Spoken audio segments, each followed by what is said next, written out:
नेपाल संस्कृति परम्परा र संस्कारले भरिएको देश।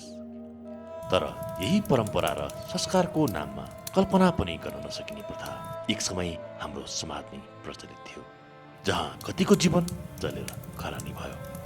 एक महिला आफ्नै पतिको चितामा सँगै आगोमा जलिनु पर्थ्यो। त्यो प्रथाको नाम थियो सती। सुन्दै कहाली लाग्दो यो यथार्थ के त्यो समयमा आफ्नो श्रीमानप्रति श्रीमतीको यति धेरै भक्तिभाव थियो कि समाजले जबरजस्ती थुपरिएको कठोर बाध्यता, यो समर्पण पवित्र थियो कि महिलाको स्वतन्त्रतामाथि तिर्साइएको निर्दयी हतियार। आज पनि कसैले अन्याय भोग्दा हामी भन्छौँ सतीले सरापेको देशमा यस्तै हो। तर आखिर ती सती को थिइन्? कसले कस्तो अन्याय गरे त जसले गर्दा उनी श्राप दिन बाध्य बनिन्? सती प्रथाको अन्त्य भइसकेको छ, तर प्रश्न त्यही छ, यो क्रूर परम्परा कसले कहिले कसरी अन्त्य गर्यो? आजको फ्याक्ट भुजको यो श्रृङ्खलामा हामी यही प्रश्नहरूको उत्तर इतिहाससँग माग्नेछौँ। हिन्दू पुराणमा शिवकी पत्नी सती पतिको अपमान सहन नसकेर यज्ञको आगोमा प्राण त्यागिन् भन्ने कथा छ।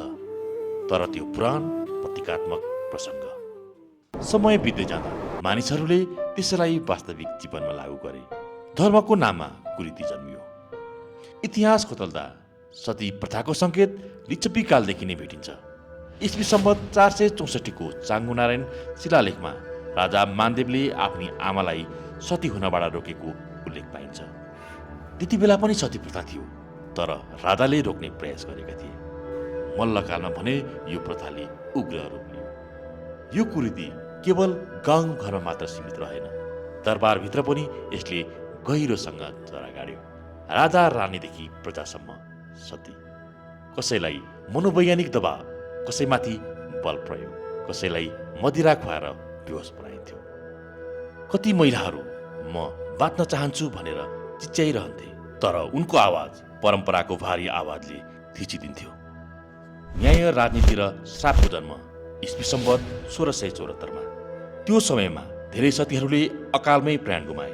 तर अझै पनि प्रश्न उठ्छ, किन पुस्नौदेखि हामी सतीले सरापेको देश भन्ने वाक्यांशको त्यो भारी शब्द हामी नेपालीको पुस्तौदेखि अहिलेसम्म बोकेर हिँड्न बाध्य छौँ? कयौं सतीले आफ्नो प्राण त दिए। ती सती को थिइन् जो इतिहासदेखि अहिलेसम्म चर्चित बनिन्? त्यो बुझ्न हामी मल्लकालीन इतिहासमा प्रवेश गर्नुपर्ने हुन्छ। त्यो समयमा नेपाल एकीकृत थिएन। ससाना राज्य थिए उपत्यकामा कान्तिपुर, पाटन र भक्तपुर। र यही कान्तिपुरमा बस्थिन् भुवन लक्ष्मी, उनका पति काजी भीममल्ल, राजाका विश्वस्त सल्लाहकार, इमान्दार, देशभक्त। एक दिन राजाले उनलाई विशेष जिम्मेवारी दिए, तिब्बतसँग व्यापारिक सम्झौता गर्न।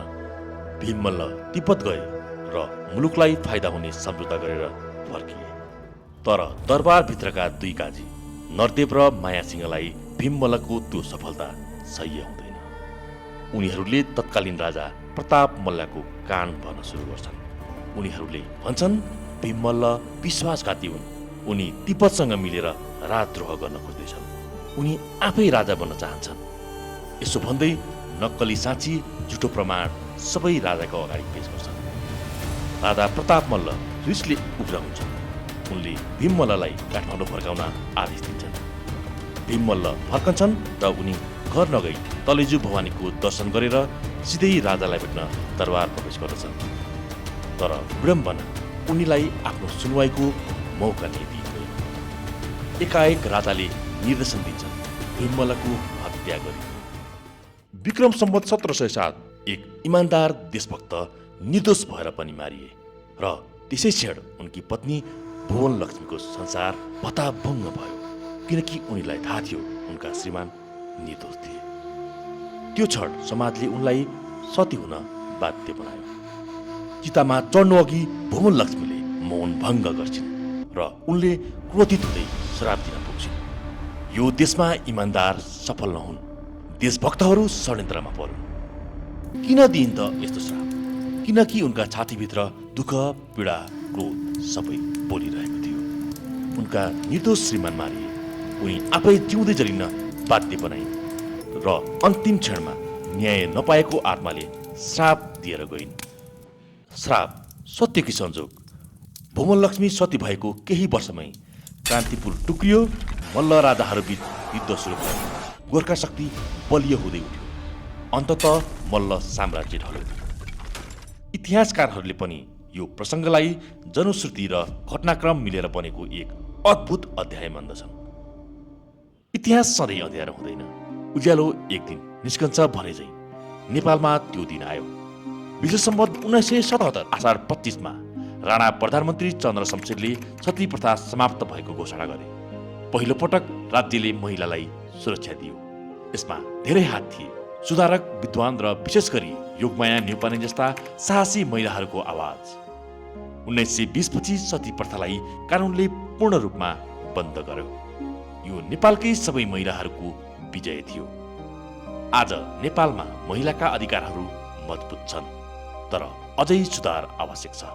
फ्याक्ट भ्युजको आजको श्रृङ्खलामा यति नै। अर्को रोचक प्रस्तुतिका साथ उपस्थित हुनेछौँ।